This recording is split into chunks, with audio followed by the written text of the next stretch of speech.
Good afternoon, church family. Hope everyone is having a great day today. We are going to continue our Lenten series and focus on 1 Peter 2, 21 through 25. Before we get started with diving into the word itself, I want to give you guys a little bit of context in what's happening in the world when this chapter was written.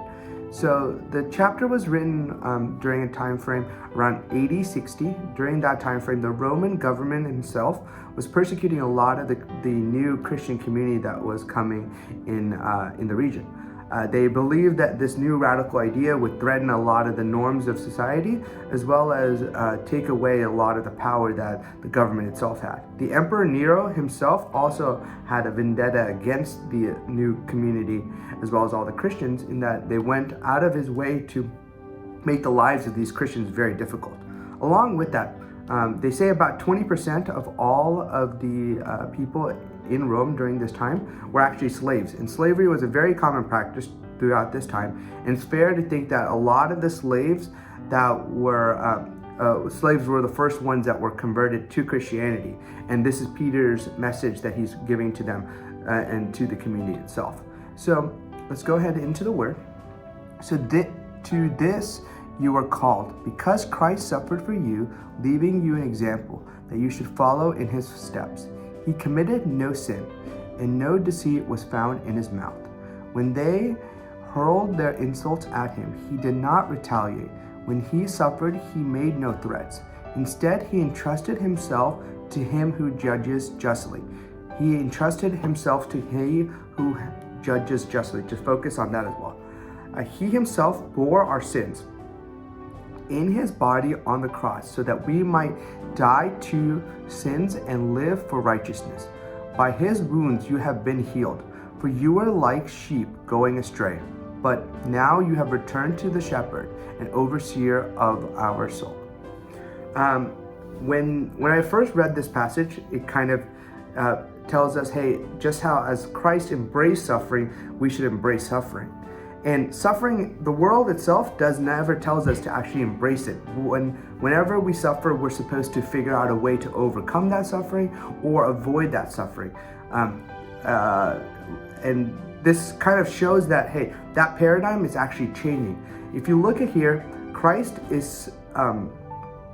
suffered for you. So he's substituting himself for you.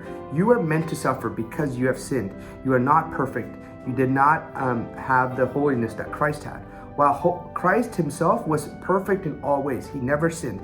He never did anything wrong. But when he was experiencing all of the suffering, he did not rebuke. He did not say anything back. He accepted it and turned to God in response to it. Right? In today's world, I think this is very applicable in that we're going through a huge global pandemic where millions of people are dying. We have civil unrest as well as potential war around the world. For us, it is very easy for us to say, hey, based off of our own merits, how do we overcome this? What do we do to go, hey, what's the next strategy? What is the next move to combat this virus or this enemy that we are facing? Right? But this passage itself, especially during this Lenten season, reminds us that when we do have suffering, we are to embrace it and turn to God, right? That even Christ, when he was suffering, he turned to God rather than anything else. We're not supposed to rebuke. We're not supposed to go against what is happening in the world itself. And then that last verse, kind of want to focus on that.